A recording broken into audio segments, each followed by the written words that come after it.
Feng yuan बाइनिंग असल में तुम्हारा बच्चा चाहती है। मैं तुम्हारी फियांसे हूं। तुम मुझे क्या समझते हो? मैंने अपनी फियांसे को एक सार्कास्टिक स्माइल के साथ देखा। लियू रुयान, तुम जूमा के लिए टेस्ट सब्जेक्ट बन सकती हो तो बिल्कुल, मैं चिंगमई के लिए बच्चा कर सकता हूं।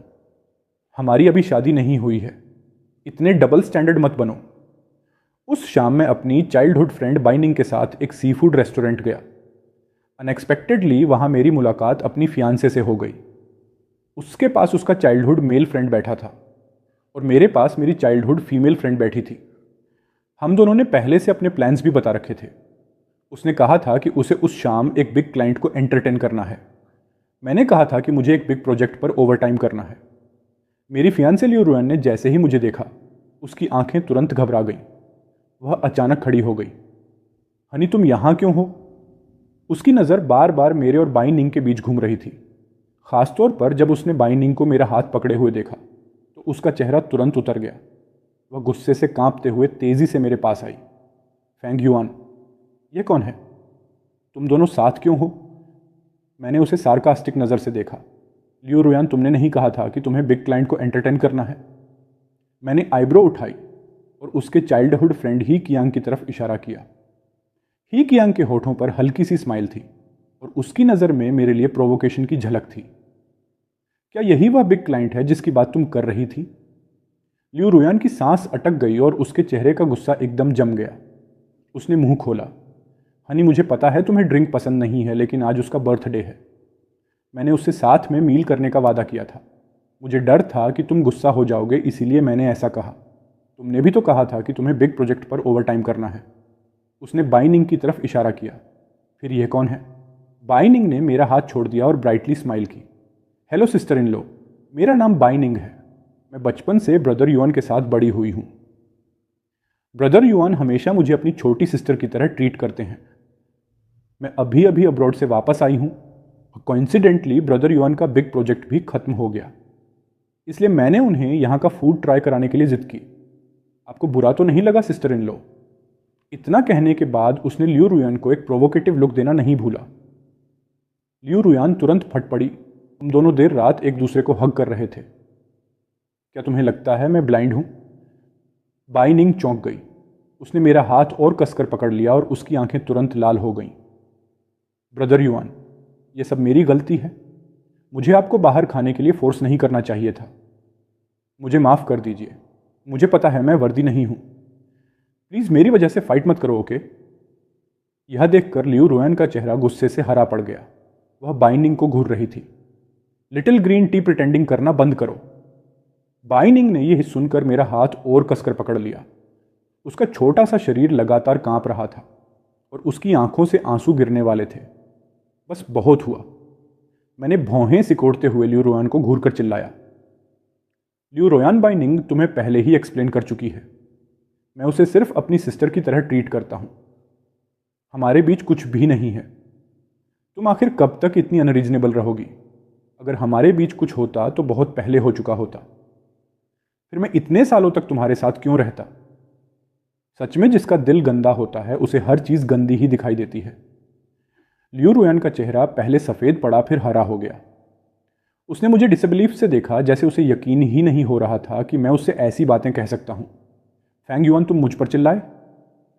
वह इतनी ऑब्वियस है। क्या तुम्हें दिखाई नहीं देता कि मैं तुम्हारी फियांसे हूं? बाइनिंग ने जल्दी से मेरा हाथ खींचा और पिटिफुल एक्सप्रेशन के साथ बोली, ब्रदर फेंग युआन प्लीज, मेरी वजह से फाइट मत करो। मैं तो सिर्फ आपके साथ मील करना चाहती थी। अगर सिस्टर रू एग्री नहीं करती तो मैं नहीं खाऊंगी, ओके? प्लीज मुझे आपकी रिलेशनशिप अफेक्ट नहीं करने दीजिए। यह सब मेरी गलती है। तभी ही कियांग भी जल्दी से वहां आ गया। वह थोड़ी दूर खड़ा था, इसलिए उसने हमारी बातें नहीं सुनी थी। शायद उसे लगा कि हम उसकी वजह से लड़ रहे हैं। उसका चेहरा गिल्ट से भरा हुआ था। सिस्टर रू प्लीज, मेरी वजह से कॉन्फ्लिक्ट मत करो। मैं सिर्फ रू के साथ मील करना चाहता था। मुझे माफ़ कर दीजिए। यह सब मेरी गलती है। मुझे पता है मैं वर्दी नहीं हूं। यह सुनकर लियू रुयान पूरी तरह स्टंड रह गई। उसने ही कियांग की तरफ देखा और उसकी आंखों में एक अनअवॉइडेबल इमोशन उभर आया। ही कियांग थोड़ा कंफ्यूज था, लेकिन फिर भी उसने खुद को संभाला और मेरी तरफ देखकर बोला, ब्रदर फेंग युआन सिस्टर रोयान को ब्लेम मत कीजिए, प्लीज़ मुझे आपकी रिलेशनशिप अफेक्ट नहीं करने दीजिए, ये सब मेरी गलती है। मैंने कोल्ड सार्कास्टिक लाफ दी। लिटिल ग्रीन टी, तुम क्या प्रिटेंडिंग कर रहे हो? ये सुनकर ही कियांग रोनिंग और एंग्जाइस दिखने लगा। वह जल्दी से लियू रुयान के पीछे छिप गया और उसकी आंखों से आंसू गिरने लगे। लियू रुयान की नज़र थोड़ी कॉम्प्लेक्स हो गई। वह पहले की तरह तुरंत कियांग को कंफर्ट करने नहीं गई। लियू रुयान के अनहैप्पी फेस को देखकर ही कियांग की आंखों में डाउट की झलक आई। फिर उसकी आंखें घूमी और अगले ही सेकंड उसने अचानक अपना चेस्ट पकड़ लिया। सिस्टर रू, मेरे चेस्ट में बहुत दर्द हो रहा है, क्या मैं मरने वाला हूँ? इतना कहने के बाद उसका शरीर लड़खड़ाया और वह लगभग गिर पड़ा। लियू रुयान डर गई। कुछ पल पहले जो भी सस्पिशन उसके मन में था वह सब भूल गई। वह जल्दी से उसे संभालने लगी। क्या हुआ है कियांग? मुझे डरा मत। ही कियांग उसके सहारे टिक गया और ब्रेव स्माइल देने की कोशिश करते हुए सिर हिलाया। कुछ नहीं रुयान, बस पुरानी प्रॉब्लम है। Thank you रुयान। ही कियांग ये बोलने के बाद मुझे स्मग लुक देना नहीं भूला। यह देखकर बाइनिंग अचानक कराह उठी। उसने अपना सिर पकड़ा और मेरी बाहों में गिर गई। फेंग युआन, मुझे बहुत चक्कर आ रहे हैं, लगता है ये टर्मिनल लो ब्लड शुगर है। क्या मैं मरने वाली हूं ब्रदर फेंग युआन? मैंने तुरंत उसे संभाला और मेरा चेहरा चिंता से भर गया। क्या हुआ? निंग, मुझे डरा मत। भाई निंग ने अपना पूरा शरीर मुझ पर टिका दिया और ब्रेव स्माइल देने की कोशिश करते हुए सिर हिलाया। कुछ नहीं ब्रदर फेंग युआन, जब मैं लंबे समय तक नहीं खाती तब ऐसा होता है। ये पुरानी प्रॉब्लम है। Thank you brother Feng yuan. इतना कहने के बाद उसने भी लियू रुयान को स्मग लुक दिया। बाइनिंग को ऐसा देखकर लियू रुयान लगभग गुस्से से पागल हो गई। अब उसे ही कियांग की भी परवाह नहीं थी। वह उसे छोड़कर सीधे मेरी तरफ दौड़ी। ही कियांग, जो अभी तक उसके सहारे खड़ा था, बैलेंस खोकर धड़ाम से जमीन पर गिर पड़ा। उसकी आंखों में शौक साफ दिखाई दे रहा था। इतना हंगामा देखकर बाकी डाइनर्स का ध्यान भी उधर चला गया। ही कियांग की हालत देखकर वे लोग हाथों के पीछे छिपकर हंसने लगे। ही कियांग बेहद एम्बेरेस्ड हो गया और उसका चेहरा लाल पड़ गया। लियू रुयान मेरी तरफ दौड़ी और मुझे खींचते हुए बाइनिंग को घूरने लगी। लिटिल ग्रीन टी, बीमार और बेचारी बनने का नाटक बंद करो। तुम्हें यह डिस्गस्टिंग नहीं लगता? मैंने लियू रुयान को दूर धक्का दिया और ज़मीन पर बैठे ही कियांग को डिस्गस्ट से देखा। सुना तुमने? तुम्हारी रुयान जी कह रही हैं कि बीमार और बेचारी बनने का नाटक बंद करो। तुम्हें यह डिस्गस्टिंग नहीं लगता? फिर मैंने लियू रुयान की तरफ उंगली उठाकर कोल्ड वॉइस में कहा, लियू रुयान, बाइनिंग इतनी काइंड है और उसे टर्मिनल लो ब्लड शुगर है, फिर भी तुम कह रही हो कि वह फेक कर रही है। क्या तुम्हारे अंदर कॉन्शियंस नाम की कोई चीज़ नहीं है? क्या तुम्हें पता है तुम्हारा ऐसा बिहेवियर सच में मुझे थका देता है? ये सुनकर लियू रुयान ने मुझे डिसबिलीफ से देखा, जैसे वह पहली बार मुझे देख रही हो। मैं अब उससे और आर्ग्यू नहीं करना चाहता था। मैंने बाइनिंग का हाथ पकड़ा और वहां से चला गया। बाइनिंग, चलो कहीं और खाना खाते हैं। इन्हें इग्नोर करो। फेंग युआन, वापस आओ। लियू रुयान गुस्से से चिल्लाई। वह मुझे पकड़ने के लिए दौड़ने ही वाली थी कि ही कियांग ने उसे कसकर पकड़ लिया। सिस्टर रू, मेरे चेस्ट में बहुत दर्द हो रहा है, मुझे छोड़कर मत जाओ। लियू रुयान ने दांत भींच लिए। ही कियांग के दर्द भरे एक्सप्रेशन को देखकर आखिरकार वह खुद को रोक नहीं पाई। उसने पैर पटका और वहीं रुक गई। मैं लियू रुयान के साथ 5 साल से था, कॉलेज के 2 साल और ग्रेजुएशन के बाद के 3 साल। कॉलेज में वह कूल और अलूफ कैंपस ब्यूटी थी। उसके आसपास हमेशा कोल्ड और डिस्टेंट ऑनरा रहता था। वह स्ट्रेंजर्स को हमेशा डिस्टेंस पर रखती थी। काउंटलेस सूटर्स डिसअपॉइंटेड होकर लौट जाते थे। लियू रुयान गरीब फैमिली से थी और पूरे कॉलेज के दौरान पार्ट टाइम वर्क करके खुद को सपोर्ट करती थी।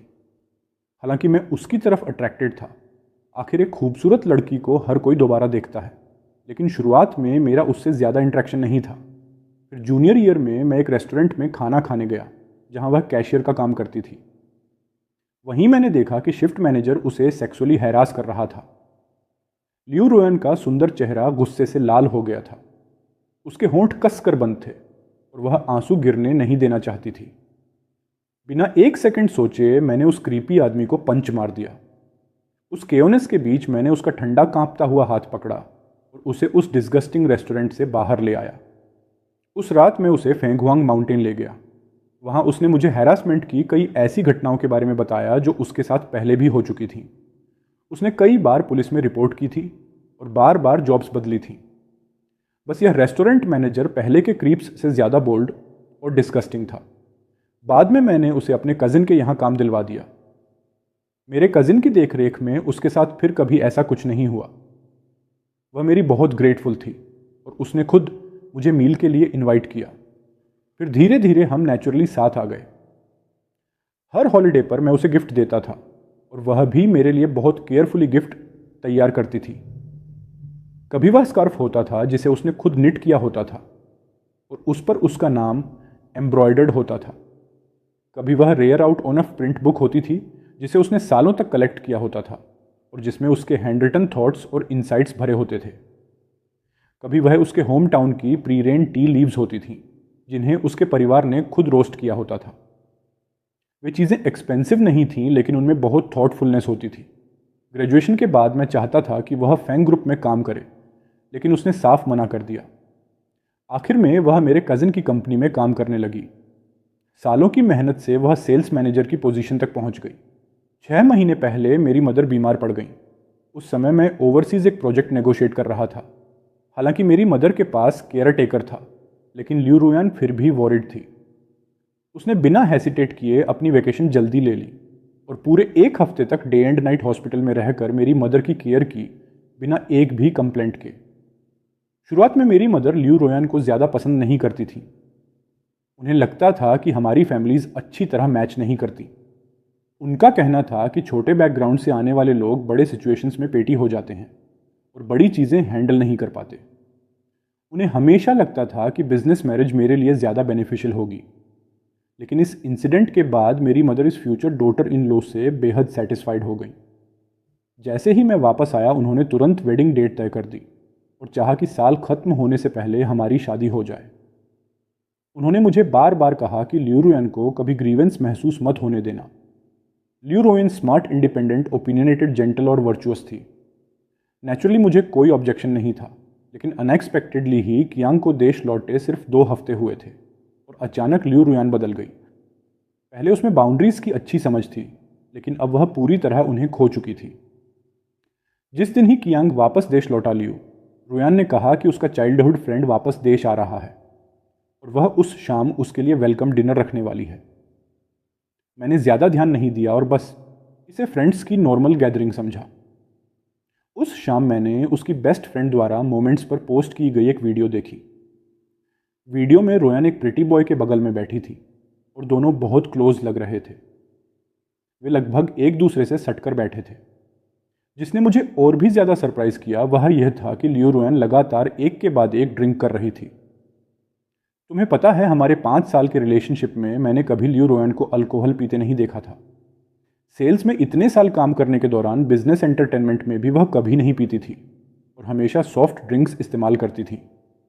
यहाँ तक कि जब कभी मेरा मूड अच्छा होता और मैं चाहता कि वह मेरे साथ कुछ ड्रिंक्स करे, तब भी वह मना कर देती और कहती कि उसे उसका टेस्ट पसंद नहीं है। वीडियो में रोयान को इतना अनइनहिबिटेड देखकर मुझे अपनी आंखों पर यकीन नहीं हुआ।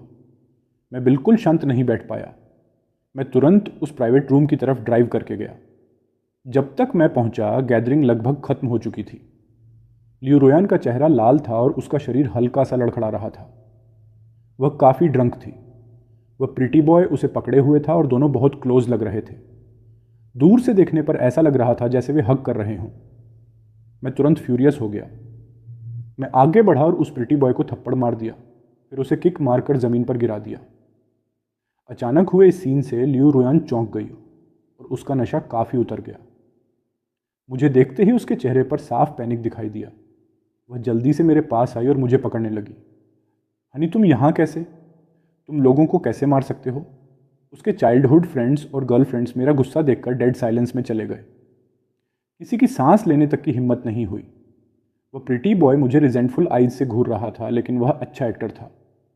वह तुरंत लड़खड़ाते हुए खड़ा हुआ और दोनों हाथों से अपना स्टमक पकड़ लिया। उसके फोरहेड पर फाइन स्वेट दिखाई दे रहा था, लेकिन फिर भी वह खुद को खड़ा रखने की कोशिश कर रहा था। उसने लियू रोयान की तरफ पेल और स्ट्रेंट स्माइल के साथ देखा। सिस्टर हूँ, मैं ठीक हूँ, सच में ठीक हूँ। तो आप फैंग युआन हैं।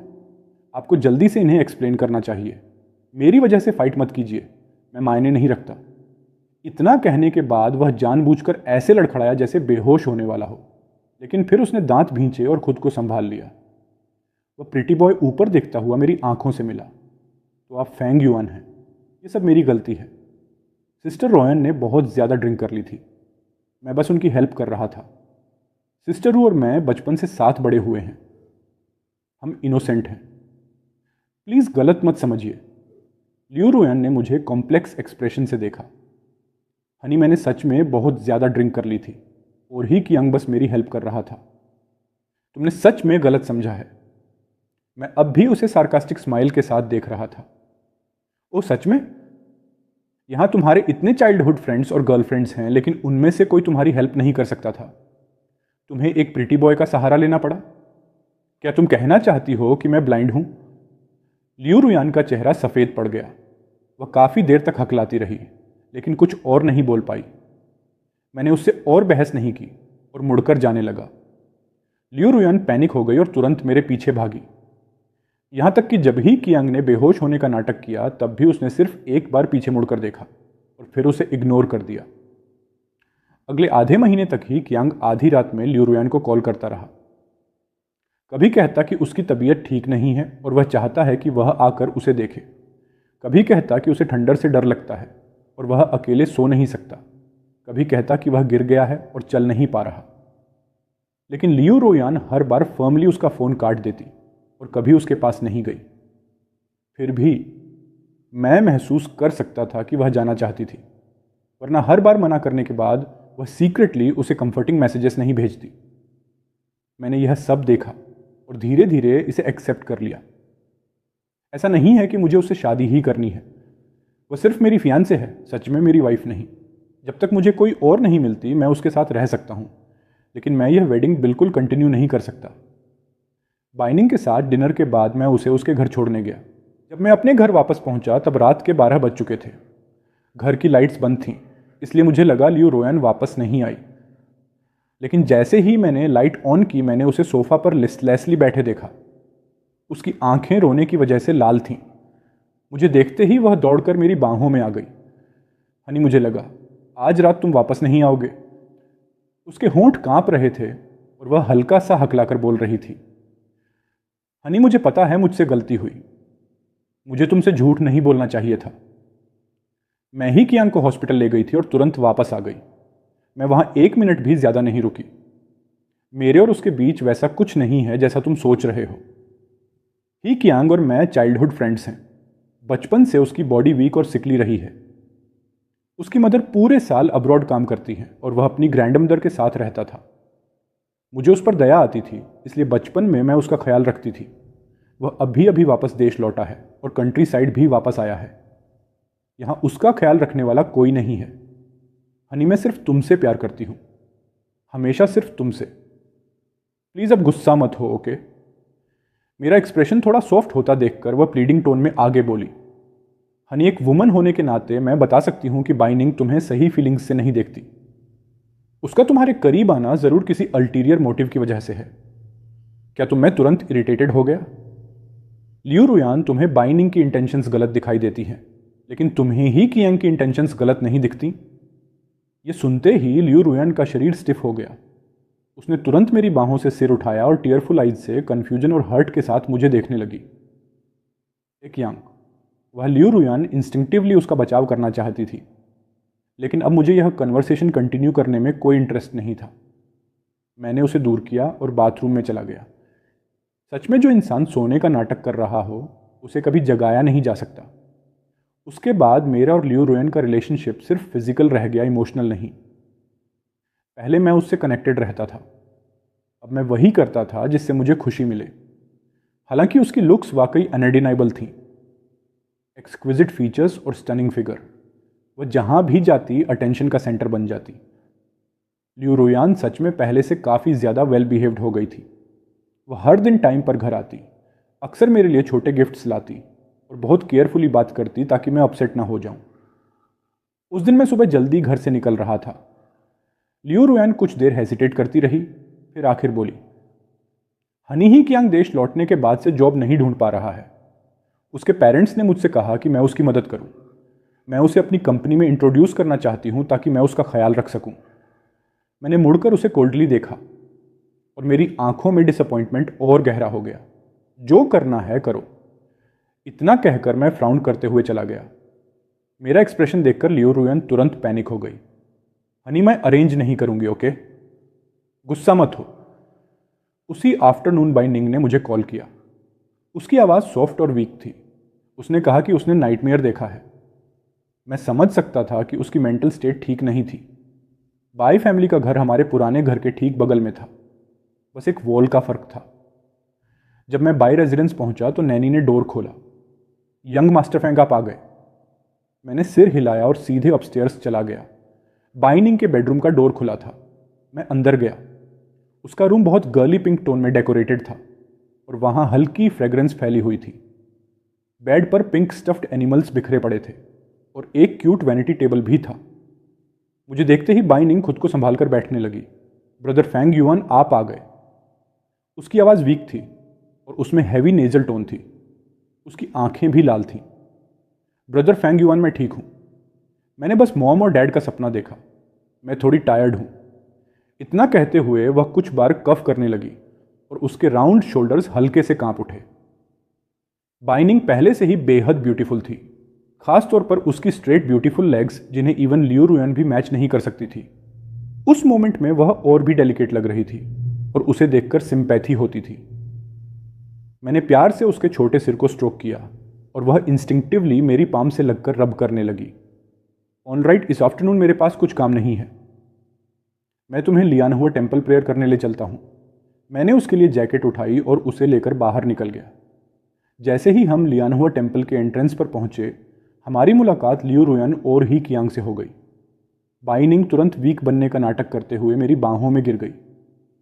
बाइनिंग को पूरा बॉडी मुझ पर टिकाए देखकर लियो रुयन की आंखें तुरंत लाल हो गईं। वह गुस्से में मेरी तरफ बढ़ी। हनी, मैं तुम्हारी फियांसे हूँ, तुम उसे कैसे पकड़ सकते हो? मैं हंस पड़ा और सार्कास्टिकली ही कियांग की तरफ देखा। तो तुम्हारे लिए एक प्रीटी बॉय के साथ एम्बिग्यूअस रिलेशन रखना ठीक है, लेकिन मैं किसी और का ख्याल नहीं रख सकता। लियो रुयन, इतनी डबल स्टैंडर्ड मत बनो। लियो रुयन काफ़ी देर तक कुछ नहीं बोल पाई, फिर एंग्जाइटली समझाने लगी। कियांग अपने चेस्ट टाइटनेस की मेडिसिन ले रहा है, लेकिन उसे आराम नहीं मिल रहा। मैं उसे यहाँ ब्लेसिंग्स के लिए लाई हूँ। यहाँ उसका कोई फ्रेंड नहीं है। मैं बस उसकी मदद कर रही थी। बाइनिंग ने इनोसेंटली आंखें झपकाईं। मिस लियू, आपको पता है मुझे टर्मिनल लो ब्लड शुगर है। अभी पहाड़ चढ़ते समय मुझे बहुत चक्कर आए और मैं ठीक से खड़ी नहीं हो पाई।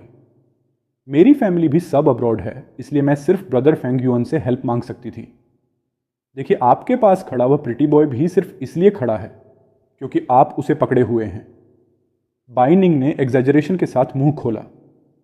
वह बीमार होने का नाटक तो नहीं कर रहा। लियो रुयन गुस्से से पागल हो गई और बाइनिंग को मारने के लिए हाथ उठाया।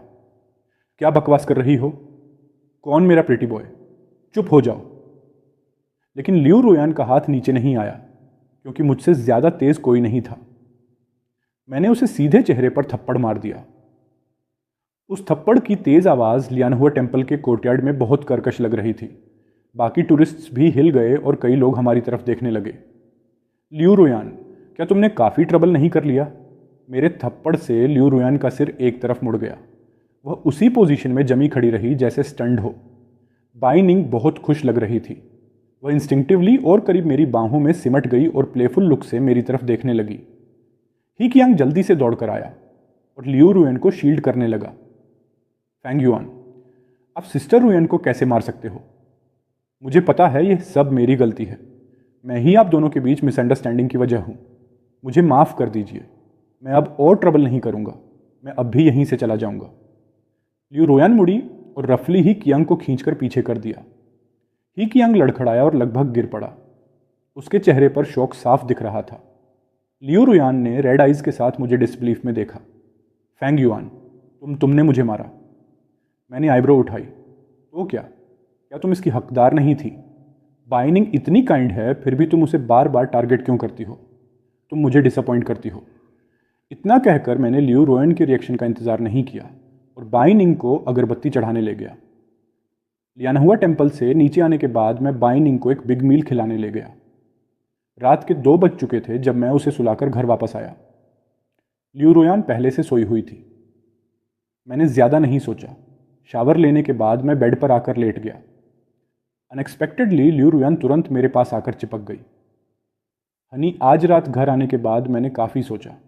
मुझे पता है तुमने जानबूझकर बाइनिंग का इस्तेमाल मुझे जेलस फील कराने के लिए किया, क्योंकि इस समय मैं ही कियांग के बहुत करीब हो गई थी। लेकिन मैं कसम खाकर कह सकती हूँ कि मैंने कभी तुम्हें बेतरिया करने जैसा कुछ नहीं किया। मैंने हमेशा ही कियांग को अपने छोटे ब्रदर की तरह ट्रीट किया है। आज रात वो हॉस्पिटल चेकअप के लिए गया था और डॉक्टर ने कहा कि उसे टर्मिनल लंग कैंसर है और उसके पास ज़्यादा समय नहीं बचा। मैंने पहले ही उसके फादर को कॉल करके यहाँ आकर उसका ख्याल रखने के लिए कह दिया है। आगे से मैं और माइंडफुल रहूँगी। प्लीज़ अब गुस्सा मत हो, ओके? ये कहते हुए वह खुद आगे बढ़कर मेरे करीब आने लगी।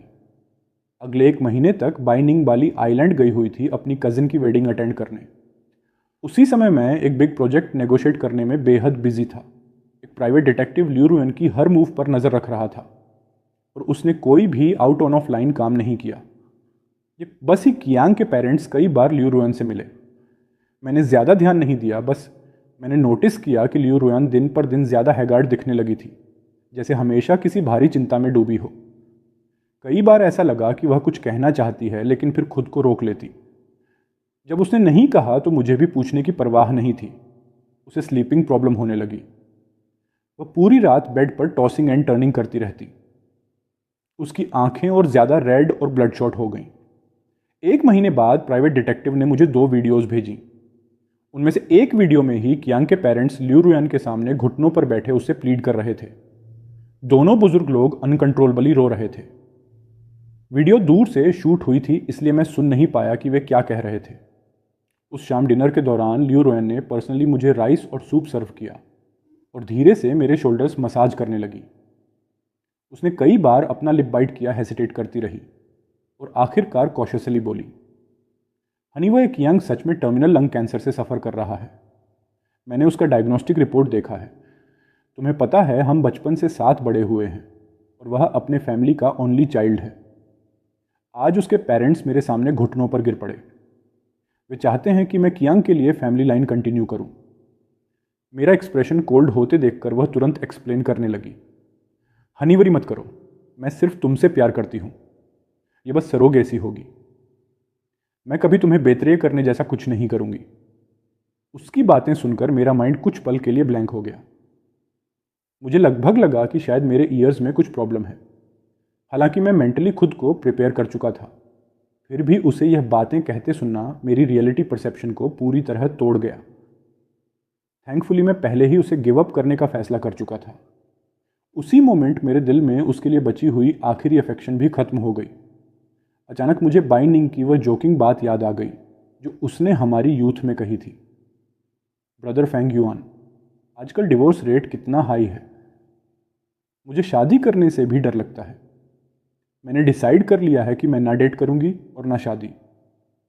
फ्यूचर में हम दोनों सिर्फ एक चाइल्ड क्यों नहीं कर लेते और मैं खुद उसे रेज कर लूं।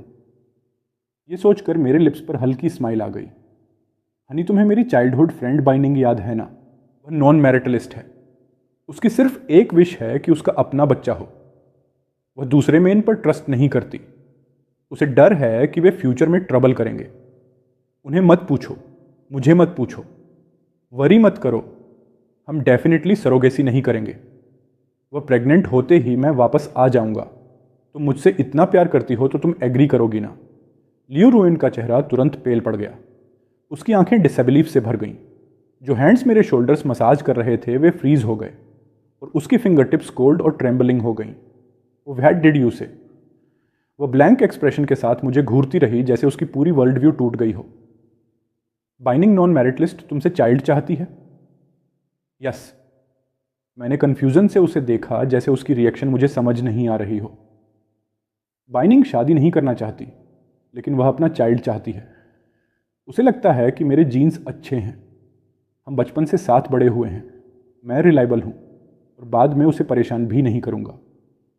मुझे लगता है उसका आइडिया काफ़ी अच्छा है। आखिर कोई स्ट्रेंजर तो नहीं है। दूसरों की हेल्प करना खुशी की बात होती है, राइट? तुम पागल हो। लियू रोयान अपने ईयर्स पर यकीन नहीं कर पा रही थी। फिर वह अचानक मेरे सामने आई और हिस्ट्रिकली चिल्लाने लगी, फेंग युएन, तुम्हें पता भी है तुम क्या बोल रहे हो? बाइनिंग तुम्हारे साथ बच्चा चाहती है। तुम मुझे लियू रोयान क्या समझते हो? मैं तुम्हारी फियांसे हूं, हमारी शादी होने वाली है। You bastard!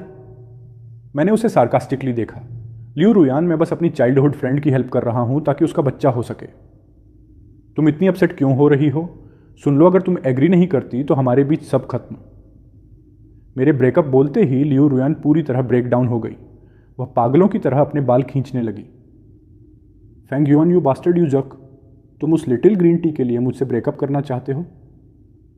हम 5 साल से साथ हैं। तुम मेरे साथ ऐसा कैसे कर सकते हो? मैंने कैलमली नैपकिन से अपना माउथ वाइप किया और उसका ब्रेक डाउन शांत होकर देखता रहा। लियू रोयान, क्या हमारा 5 साल का रिलेशनशिप उसी मोमेंट खत्म नहीं हो गया था जब तुमने ही कियांग के लिए सरोगेट बनने की बात कही? लियू रोयान, क्या मैंने तुम्हें नहीं कहा था कि इतनी डबल स्टैंडर्ड मत बनो? मुझे जैकेट पहनकर जाते देख वह धीरे धीरे होश में आई और पूरी तरह पैनिक हो गई। उसकी आंखों से लगातार टीयर्स गिर रहे थे। हनी, ये अलग है। ही कियांग मर रहा है। मैं बस में बेडरूम डोर पर खड़ा हुआ और हाथ उठाकर उसे इंटरप्ट कर दिया। लियू रोयान, तुम जो करना चाहती हो उसका अब मुझसे कोई लेना देना नहीं। जिस मोमेंट तुमने वह बातें कही उसी पल हमारे बीच कोई पॉसिबिलिटी नहीं बची। क्योंकि हमारा ब्रेकअप हो चुका है, मैं यह हाउस तुरंत सेल कर दूंगा। अपना ख्याल रखना। नो। ये देखकर कि मैं सच में जा रहा हूँ, लियू रोयान रोती हुई मेरी तरफ झपटी और डेस्परेटली मेरे आर्म से लिपट गई। हनी, ब्रेकअप मत करो। मुझसे गलती हुई। सच में मुझे अपनी गलती समझ आ गई। मैं कभी ही कियांग की रिक्वेस्ट एग्री नहीं करूंगी। I swear. मैं अभी उन्हें कॉल करके रिफ्यूज़ कर दूंगी। फेंग युएन, मैं तुमसे बेग कर रही हूँ, हमारी शादी होने वाली है। तुम मुझे अबैंडन नहीं कर सकते।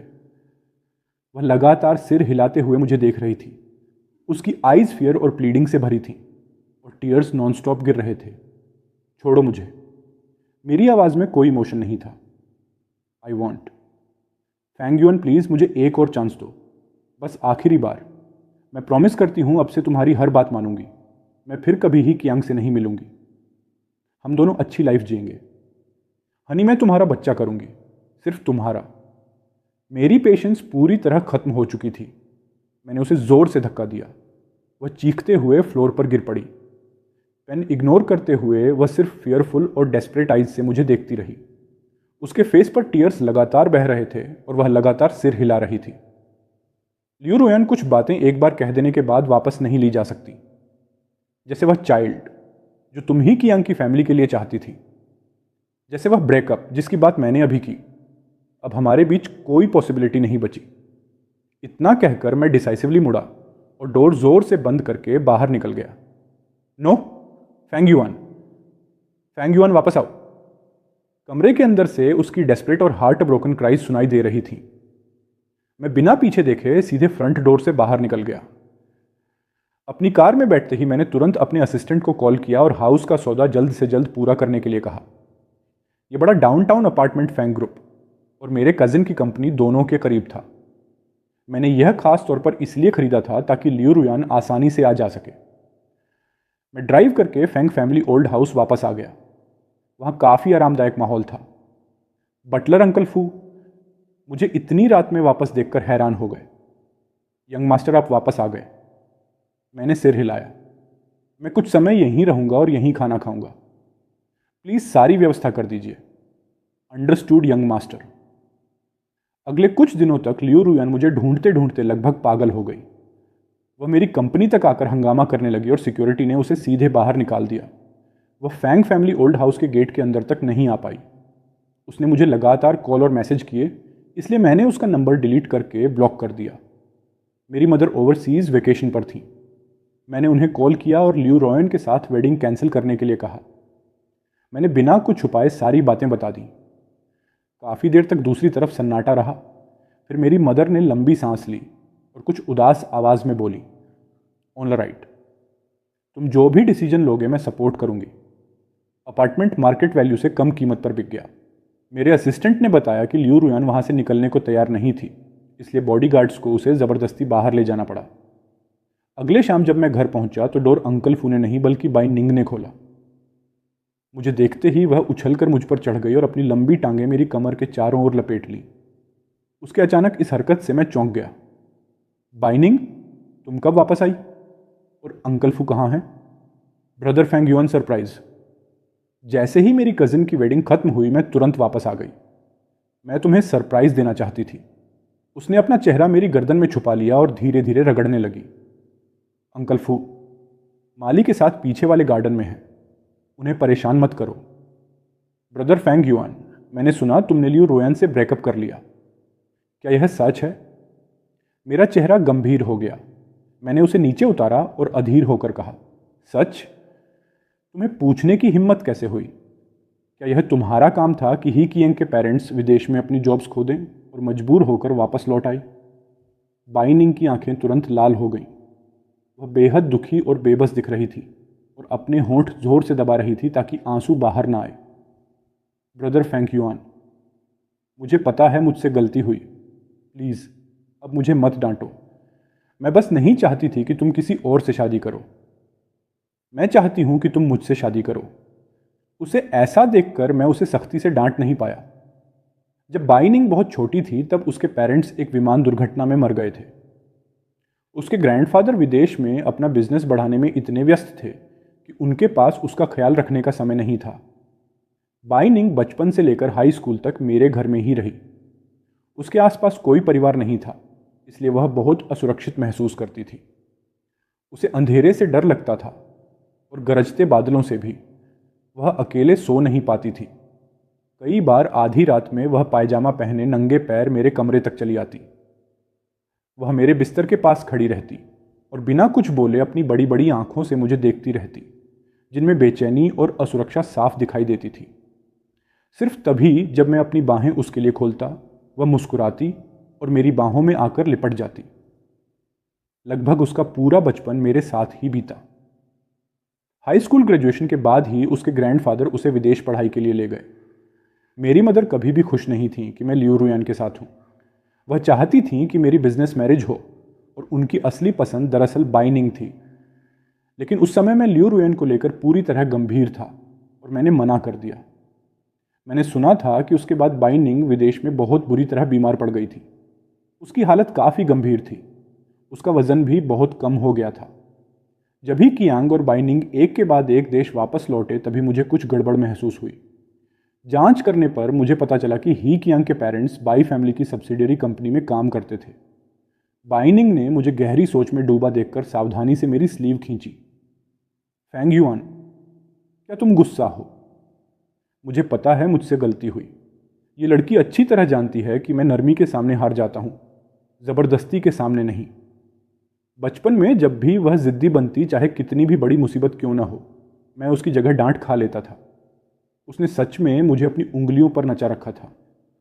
ऑल राइट, मैं इतना गुस्सा नहीं हूँ। कम से कम इस वजह से मुझे जल्दी ही लियू रुयान के असली रंग दिख गए, वरना अगर शादी के बाद तलाक होता तो तुम्हारे ब्रदर फेंग युआन का बहुत नुकसान होता। बाइनिंग ने तुरंत सिर उठाया। उसकी आंखें चमक उठीं और उसके चेहरे पर एक दमकती मुस्कान फैल गई। सच में ब्रदर फेंग युआन, अब आप मुझसे नाराज़ नहीं हैं? इस लड़की के हाव भाव कितनी जल्दी बदल जाते हैं। मैंने बेबसी से सांस छोड़ी। अब मैं तुमसे नाराज़ नहीं हूं। वह तुरंत फिर से मुझ पर कूद गई और मेरे गाल पर जोर से किस कर दिया। मुझे पता था ब्रदर फेंग युआन मेरे लिए सबसे बेस्ट है। ऑल राइट, अब नीचे उतरो। नहीं उतरूंगी। आपने अभी तक यह नहीं कहा कि आप मुझसे शादी करेंगे। बाइनिंग के साथ खाना खत्म करने के बाद अंकल फू हिचकिचाते हुए हमारे पास आए। यंग मास्टर व मिस लियू फिर से आई हैं, क्या आप उनसे मिलेंगे? जैसे ही मैं विला से बाहर निकला, लियू रुयान की नज़र मेरे पीछे खड़ी बाइनिंग पर टिक गई। बाइनिंग की खूबसूरती उससे किसी भी तरह कम नहीं थी, बल्कि वह उससे 5 सेंटीमीटर लंबी और कई साल छोटी थी। एक पल में लियू रुयान की आंखें गुस्से से लाल हो गईं, जैसे वह बाइनिंग को निगल जाना चाहती हो। तो यह तुम हो लिटिल ग्रीन टी? क्या तुमने मेरे फियांसे को बहकाकर उसे मुझसे ब्रेकअप करने पर मजबूर किया? तुम बुरी औरत। वह बाइनिंग की तरफ झपटी। बाइनिंग घबरा गई और जल्दी से मेरे पीछे छुप गई। मैंने लियू रुयान को जोरदार थप्पड़ मार दिया। वह पहले से ही अस्थिर थी और इतनी तेजी से दौड़ रही थी कि लड़खड़ाकर जमीन पर गिर गई और चीख उठी। उसने ऊपर मेरी तरफ देखा। उसका चेहरा पूरी तरह टूट चुका था और उसकी आवाज़ रोने से भरी हुई थी। फेंगयुआन, तुमने इस ग्रीन टी के लिए मुझे मारा। मैंने ऊपर से उसे ठंडी नज़र से देखा। लियू रुयान, यहाँ तमाशा करना बंद करो। क्या तुम्हें अपने दिल में नहीं पता कि हमारा ब्रेकअप क्यों हुआ? अपने चाइल्डहुड फ्रेंड के लिए बच्चा पैदा करने जाने की बजाय तुम मुझे क्यों परेशान कर रही हो? लियू रुयान का चेहरा एकदम सफ़ेद पड़ गया। वह बेतहाशा सिर हिलाने लगी। नहीं है युआन, ऐसा नहीं है। मुझसे गलती हुई, सच में मुझसे गलती हुई। हाल में मेरा कियांग से कोई लेना देना नहीं रहा। युआन, मैं सच में सिर्फ तुमसे प्यार करती हूँ। प्लीज़ मुझे एक और मौका दो। मैं सच में ही कियांग को सिर्फ भाई की तरह देखती हूँ। मैंने कभी तुम्हें धोखा नहीं दिया। युआन, मुझ पर विश्वास करो, मैं सिर्फ तुमसे प्यार करती हूँ। वह घुटनों के बल मेरी तरफ बढ़ी और मेरी पैंट पकड़ने की कोशिश की, लेकिन मैंने आसानी से खुद को पीछे कर लिया। मेरी नज़रों में पहले जैसी गर्मजोशी बिल्कुल नहीं थी, सिर्फ ठंडापन था। भाई? ऐसा प्यारा भाई जिसके लिए तुम बच्चा पैदा कर सकती हो। मिस लियू, मैं आखिरी बार कह रहा हूं, हमारा ब्रेकअप हो चुका है। आगे तुम इस ही कियांग का ख्याल रखो या नहीं, उससे मेरा कोई लेना देना नहीं। प्लीज़ यहां से चली जाओ। मुझे मजबूर मत करो कि मैं तुम्हारे बारे में और बुरा सोचूं। इतना कहकर मैंने अंकल फू को इशारा किया और उन्होंने तुरंत 2 बॉडीगार्ड्स को संकेत करके लियू रुयान को बाहर निकलवा दिया।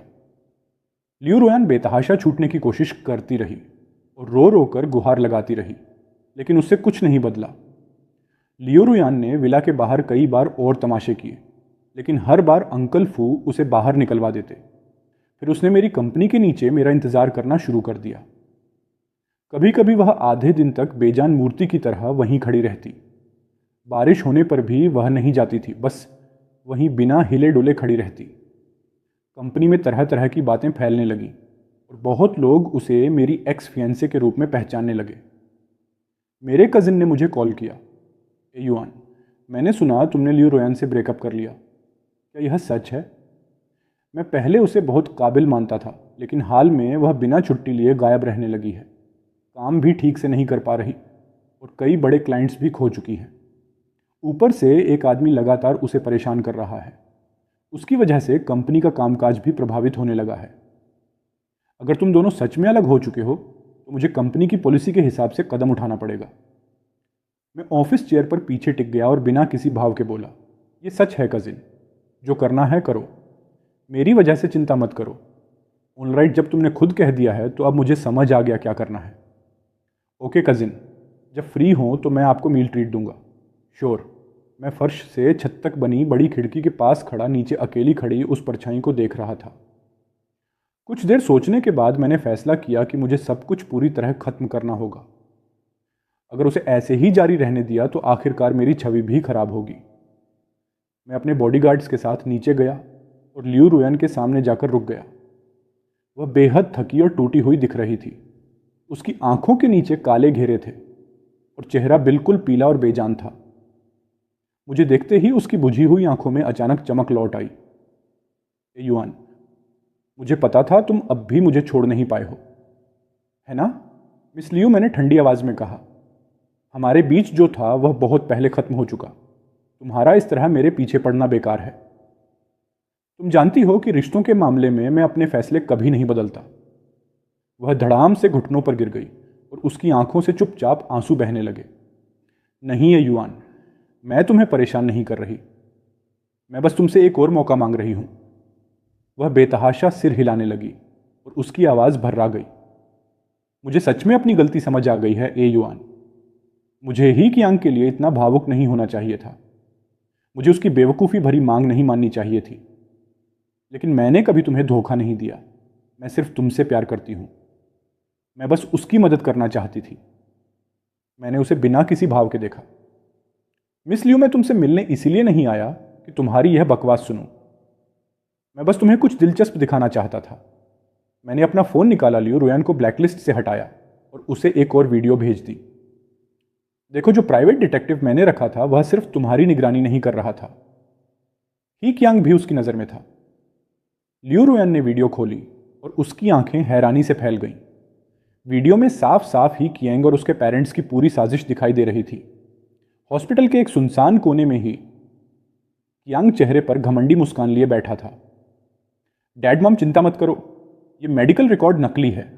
जब तक मैं कहता रहूँगा कि मैं मर रहा हूँ और आप लोग सिस्टर रुयान से हाथ जोड़कर विनती करते रहेंगे, वह ज़रूर मान जाएगी कि वह मेरा बच्चा पैदा करे। सिस्टर यान बचपन से बहुत नरम दिल रही है। बाहर से ठंडी दिखती है लेकिन अंदर से बहुत दयालु है। अगर हम सब उससे विनती करेंगे तो वह हाँ कह देगी। मैं बचपन से रोयान को पसंद करता हूँ। चाहे वह मेरी ना हो सके, मैं उसे किसी और से शादी नहीं करने दूंगा। जब उसके पास मेरा बच्चा होगा तो वह उसे छोड़ नहीं पाएगी।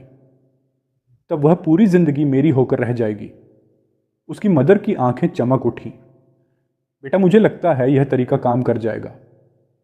मैंने सुना है सिस्टर यान एक बड़ी कंपनी में सेल्स मैनेजर है। उसकी सैलरी तो मेरे सपनों से भी ज़्यादा है। अगर वह हमारे एक यंग के साथ रही तो हमारा बुढ़ापा आराम से कट जाएगा। उसके फादर उत्साह से हाथ मलने लगे। ऑलराइट, ऐसा ही करेंगे। हमारा एक यंग कितना समझदार है। वह सच में ही फैमिली का असली बेटा है। लियू रुयान अपनी आंखों पर विश्वास नहीं कर पा रही थी।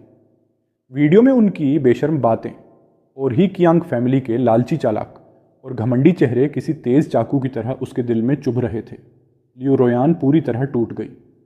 वह अचानक पागलों की तरह हंसने लगी। मैं कितनी बेवकूफ़ थी। उसकी पूरी फैमिली ने मुझे खिलौना बनाकर इस्तेमाल किया। उसे इस हालत में देखकर मुझे ज़रा भी दया नहीं आई। अब उसके पास मुझसे माफ़ी मांगने का भी कोई हक नहीं बचा था। हंसते और रोते हुए वह लड़खड़ाते कदमों से वहाँ से चली गई। थोड़ी देर बाद उसे अपने बॉस का कॉल आया। लियू रुयान, तुम्हारी बार बार बिना वजह गैरहाजिरी और कंपनी का कई मिलियन डॉलर का ऑन ऑर्डर घुमाने की वजह से शेयर होल्डर्स ने सर्वसम्मति से तुम्हारी नौकरी खत्म करने का फैसला लिया है। तुम्हें भविष्य में कभी दोबारा नौकरी पर नहीं रखा जाएगा। कॉल कटते ही उसकी मदर का फ़ोन आ गया और उन्होंने आते ही डांटना शुरू कर दिया। लियू रुयान, निकम्मी लड़की, क्या फैंग युआन ने तुम्हें छोड़ दिया? तुम कर क्या रही हो? फैंग फैमिली का वादा किया हुआ मिलियन डॉलर ब्राइड प्राइस कहाँ गया? वो बड़ा विला और लग्जरी कार कहाँ गई? क्या सब खत्म हो गया? मैंने कैसी बेकार बेटी को जन्म दिया? सुन लो, अगले साल तुम्हारे ब्रदर के लिए जो नया घर खरीदा जाने वाला था वह फैंग फैमिली के पैसों से ही आने वाला था। और अब तुम कह रही हो कि सब खत्म हो गया। मैंने तो सारे रिश्तेदारों को बता दिया था कि साल के अंत में तुम्हारी शादी है। अब मैं लोगों को क्या मुंह दिखाऊं? तुम्हारा ब्रदर क्या करेगा? लियू रुयान, मैं तुम्हें चेतावनी दे रही हूं। चाहे तुम्हें गिड़गिड़ाना पड़े, घुटनों पर बैठना पड़े, यहां तक कि फैंग युआन की दूसरी औरत बनना पड़े, तुम मेरे होने वाले दामाद को वापस लेकर आओगी। यह शादी कैंसिल नहीं होगी, समझी? अगर तुम फैंग युआन की माफ़ी नहीं पा सकी तो आज के बाद मेरी कोई बेटी नहीं है। दूसरी तरफ उसकी मदर की घबराई और गुस्से भरी आवाज़ लगातार चलती रही। लियू रुयान ने बिना किसी भाव के कॉल काट दिया। उसी पल उसका दिल पूरी तरह राख बन चुका था। उसे नहीं पता वह कितनी देर तक यूं ही चलती रही। फिर उसने सिर उठाया और महसूस किया कि वह अनजाने में उसी मोहल्ले में आ गई है जहां ही कियांग किराए के अपार्टमेंट में रहता था। बड़े ही भी शहर में आकर वहीं रहने लगे थे। विडंबना यह थी कि उस अपार्टमेंट का किराया भी लियू रुयान ही देती थी। वह लिफ्ट से 13वीं मंजिल पर पहुंची और दरवाज़ा खटखटाया। तीनों ही उसे देखकर बेहद खुश हो गए। रुयान, तुम आ गई, अंदर आओ, अंदर आओ, बैठो। फादर ही और मदर ही ने जल्दी से ही कियांग को इशारा किया। ही कियांग तुरंत कई बार खांसने लगा, जैसे उसकी आखिरी सांसें चल रही हों। सिस्टर रू, आपने हाल में मुझे नज़रअंदाज क्यों किया? मुझे पता है मैं आपके बच्चे के लायक नहीं हूं। रुयान, अब आपको मेरी चिंता नहीं करनी चाहिए। बस मुझे शांति से मर जाने दीजिए और ही फैमिली की वंश परंपरा को यहीं खत्म हो जाने दीजिए। उसकी आंखों से तुरंत आंसू बह निकले। यही मेरी किस्मत है। मैं सिस्टर रू को दोष नहीं दूंगा। लियू रुयान की नज़रें पूरी तरह खाली थीं। वह बिना कुछ बोले ही कियांग को घूरती रही। फिर अपना फ़ोन निकाला और पूरी ही फैमिली के सामने वह वीडियो चला दी। तीनों के चेहरे उसी पल जम गए। पूरा कमरा सन्नाटे में डूब गया। वीडियो में फादर ही की आवाज़, वह सच में ही फैमिली का असली बेटा है, कमरे में गूंजने लगी। लियू रुयान बस चुपचाप उन्हें ऐसे देख रही थी जैसे वे 3 गंदे और घिनौने कचरे के ढेर हों। कियांग आखिर संभला और जल्दी जल्दी सफाई देने लगा। सिस्टर रू, ये सच नहीं है। ये वीडियो नकली है। कि फेंग युआन का काम है ना, उसी ने आपको यह दिया है। वह हमारे रिश्ते से जलता है, वह मुझे फंसाना चाहता है। सिस्टर रु यान, आपको मुझ पर विश्वास करना होगा। मैंने सुना है फेंग युआन अब आपको नहीं चाहता। वह आपको नहीं चाहता, लेकिन मैं चाहता हूं। सिस्टर रु यान, मैं बचपन से आपको पसंद करता हूं, प्लीज कुछ तो कहिए। लियू रुएन ने ही कियांग की जमकर पिटाई की और फिर उसकी पूरी फैमिली को अपार्टमेंट से बाहर निकाल दिया, जिससे उन्हें सड़क पर रात गुजारनी पड़ी। उधर मेरी तरफ मैं अब भी शावर लेकर बिस्तर पर लेटा ही था कि बाई निंग चुपचाप मेरे कमरे में आ गई। वह मासूम सा चेहरा बनाकर बार बार पूछने लगी, फेंग युआन, क्या आप मुझसे शादी करेंगे या नहीं? मैंने बेबस होकर जवाब दिया, हाँ मैं तुमसे शादी करूंगा, ठीक है।